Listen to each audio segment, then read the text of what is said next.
तो बांग्लादेश की पूर्व पीएम शेख हसीना की मुश्किलें बढ़ गई हैं। शेख हसीना के खिलाफ नया गिरफ्तारी वारंट जारी हो गया है।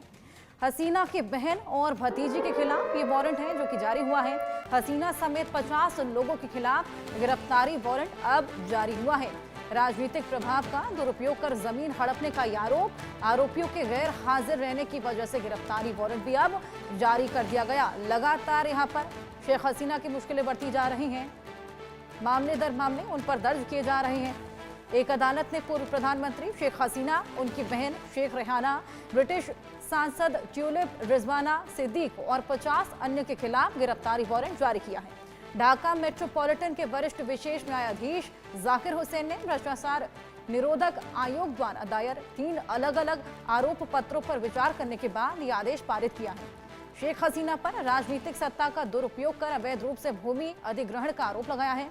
न्यायाधीश ने गिरफ्तारी आदेशों के निष्पादन पर रिपोर्ट की समीक्षा के लिए 27 अप्रैल की तारीख तय की है।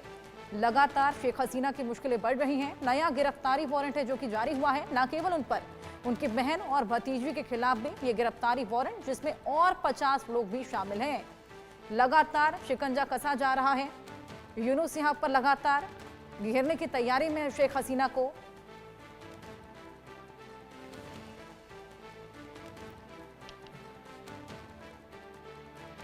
मामले दर मामले लगातार शेख हसीना पर दायर किए जा रहे हैं। लगातार शिकंजा कसा जा रहा है। अब ये जो नया मामला है उन पर जो दर्ज किया गया है वो न केवल उन पर लेकिन उनकी बहन पर भी दर्ज किया गया है। 50 और लोग जो कि इसमें शामिल हैं। किस तरीके से लगातार शिकंजा कसा जा रहा है, आइए ये भी समझाने की कोशिश करें। शेख हसीना के खिलाफ यूनुस की ये साजिश है।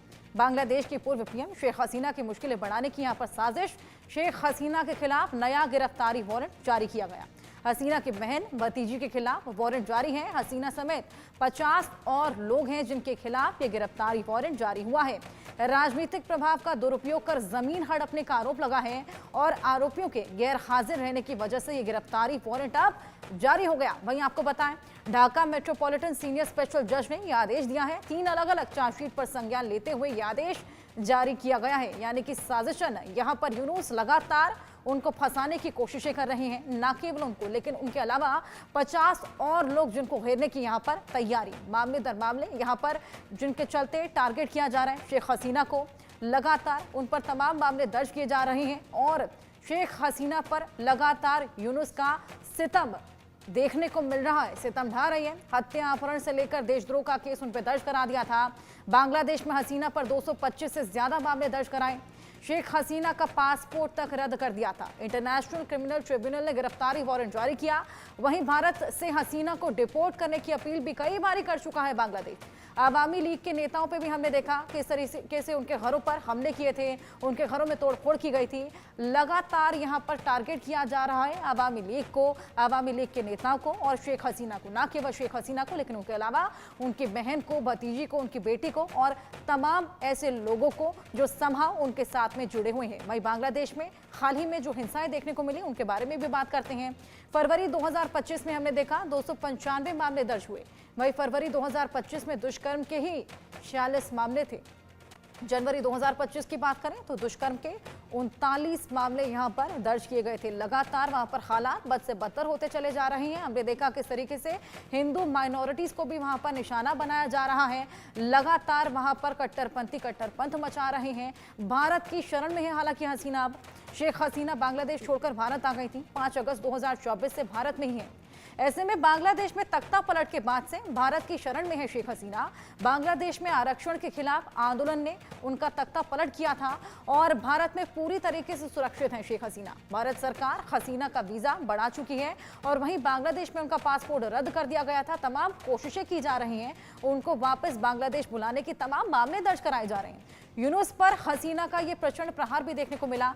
बांग्लादेश अब आतंकी देश बन गया है, ये बोलती नजर आई थी। आवामी लीग के नेता कार्यकर्ताओं को मारा जा रहा है, उसकी तस्वीरें भी हमने आपको दिखाई।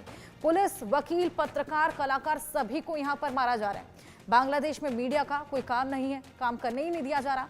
रेप, मर्डर, डकैती, किसी भी चीज की रिपोर्ट वहां पर दिखाई ही नहीं जाती। पहले बांग्लादेश को विकास के मॉडल के तौर पर देखा जाता था, लेकिन हालात अब वहां पर बद से बदतर होते चले जा रहे हैं। वहीं हसीना की पार्टी के नेताओं पर लगातार हमले हुए हैं, उनके घर में तोड़फोड़ हुई है। लगातार ये हमले देखे गए। शेख हसीना के तख्ता पलट के बाद से ही राजनीतिक हिंसा, आवामी लीग के नेताओं पर हिंसा हुई थी। ऐसे में कट्टरपंथियों के निशाने पर आवामी लीग के नेता हमेशा से ही रहे। बीएनपी के छात्र दल के बैनर तले यह हमला हुआ था। 2024 में आवामी लीग के 20 नेता जिनके शव मिले थे। नेताओं को भीड़ की हिंसा का सामना करना पड़ रहा है अभी तक। ऐसे में यूनुस सरकार हिंसक घटनाओं को रोकने में लगातार नाकाम साबित हुई है। लगातार जो घटनाएं वहां पर हो रही हैं, हिंदू माइनॉरिटीज पर हो रही हैं, लगातार ये जो हमले हो रहे हैं, कानून व्यवस्था वहां पर चरमराई हुई है। लेकिन इसको लेकर यूनुस के तमाम फेलियर्स भी वहां पर देखने को मिले हैं। कानून व्यवस्था वहां पर बिल्कुल चरमराई हुई है। बांग्लादेश में यूनुस को लगता है कि उनकी राह में देश की सेना सबसे बड़ा रोड़ा है। चुनाव को लेकर आर्मी चीफ वकार उज़्ज़मा यूनुस को फटकार भी लगा चुके हैं। उन्होंने जल्दी चुनाव कराने को कहा, लेकिन यूनुस व्यवस्था में समय लगने की बात कहकर लगातार टाल मटोल कर रहे हैं। लेकिन कहीं ना कहीं से वो आर्मी चीफ से चिड़े हुए हैं। बांग्लादेश के एक्सपर्ट और ब्लिट्स के संपादक शोएब चौधरी ने भी मीडिया से बातचीत की और कहा कि Yunus Bangladesh army chief general Waker Uzzaman को फांसी पर लटकाकर खुद बांग्लादेश पर लंबे समय तक राज करना चाहते हैं। बांग्लादेश में चुनाव नहीं होने से यूनुस को फायदा है, लेकिन बांग्लादेश की देशभक्त आर्मी जल्दी चुनाव कराना चाहती है। ऐसे में बांग्लादेश में सियासी चाल के खतरनाक प्लान की चपेट में अब कौन आ जाए, ये कहना मुश्किल है। मोहम्मद यूनुस का खतरनाक प्लान।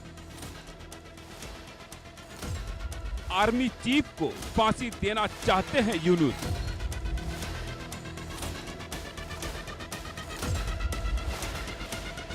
बांग्लादेश के बड़े पत्रकार का खुलासा। शेख हसीना के तख्ता पलट के बाद जिस आर्मी चीफ ने मोहम्मद यूनुस को सिर आंखों पर बिठाया, अब धीरे धीरे यूनुस उसी की जान के दुश्मन बन गए हैं। मीडिया रिपोर्ट की माने तो यूनुस बांग्लादेश के army chief general Waker Uzzaman को फांसी पर लटकाना चाहते हैं। 8 अगस्त 2024 इसी दिन 84 साल के मोहम्मद यूनुस बांग्लादेश की अंतरिम सरकार का कार्यभार संभालने के लिए पेरिस से बांग्लादेश पहुंचे थे। बांग्लादेश के आर्मी चीफ जनरल वकार उज़्ज़मा ने ही उन्हें तख्ती पर बिठाया, लेकिन अब वकार उज़्ज़मा को लेकर यूनुस के मन में खतरनाक प्लान चल रहा है।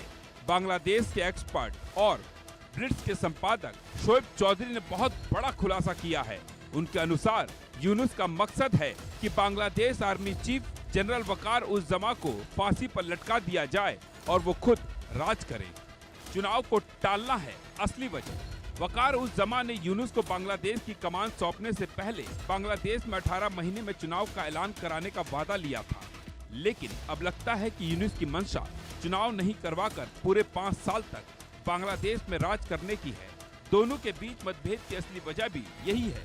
चुनाव में देरी को लेकर इससे पहले आर्मी चीफ जमा यूनुस को फटकार भी लगा चुके हैं। आर्मी पर नकेल के लिए अब धीरे धीरे यूनुस बांग्लादेश आर्मी चीफ पूर्व अधिकारियों को दगाबाजी का आरोप लगाकर हाउस अरेस्ट कर रहे हैं। कहा जाता है कि बांग्लादेश की आर्मी काफी देशभक्त होती है, शायद इसलिए बांग्लादेश को पाकिस्तान के हाथों बिकता देख मौजूदा आर्मी चीफ काफी नाखुश है। जानकारों के अनुसार जिस तरह बांग्लादेश की पुलिस इनएक्टिव हो गई है, वैसे ही वहां की आर्मी को भी अब तबाह करने की प्लानिंग है। चीन पाकिस्तान की कठपुतली बने यूनुस बांग्लादेश में अब पाकिस्तान से जहाज आ रहे हैं। पाकिस्तान वहां से सामान, हथियार भेज रहा है। आईएसआई की टीम बांग्लादेश की धरती पर कई बार आ चुकी है। पाकिस्तान के विदेश सचिव ने कुछ ही समय पहले बांग्लादेश का दौरा किया था। अब विदेश मंत्री भी बहुत जल्द बांग्लादेश जाने वाले हैं। ऐसा काफी साल बाद हो रहा है। इधर चीन के साथ यूनुस काफी गलबैया कर रहे हैं। चीन को देश में निवेश का न्योता दे रहे हैं। बांग्लादेश में कट्टरपंथियों को खुला समर्थन। शनिवार को ढाका में हुए प्रदर्शन में पुलिस से लूटे गए हथियार दिखाई दिए। सड़कों पर अलकायदा के झंडे दिखे। साफ है कि यूनुस सिर्फ कठपुतली हैं। असल में मास्टरमाइंड पाकिस्तान और चीन है, जो भारत की तरक्की नहीं देखना चाहता। विकास की बात करें तो 1947 से 2024 तक आते आते पाकिस्तान काफी तंगहाल हो गया, लेकिन बांग्लादेश भारत की मदद से 1971 से 2024 तक इकोनॉमिक स्टार बन गया। लेकिन शेख हसीना के जाते ही, यूनुस के आते ही सब खत्म हो गया। कट्टरपंथी बांग्लादेश में भड़काऊ भाषण दे रहे हैं, अल्पसंख्यक हिंदुओं पर जुल्म हो रहे हैं, लेकिन यूनुस को ये सब नहीं दिख रहा। वो मददगार और मित्र चीन और पाकिस्तान से दोस्ती बढ़ाकर भारत की अनदेखी कर रहा है और अपने आर्मी अफसरों पर नाहक दगाबाजी के आरोप भी लगा रहा है। इधर बांग्लादेश की जनता सब देख और समझ रही है। ऐसे में कभी भी मोहम्मद यूनुस के खिलाफ बांग्लादेश में बड़ा आंदोलन दिख सकता है। Bureau report, India news.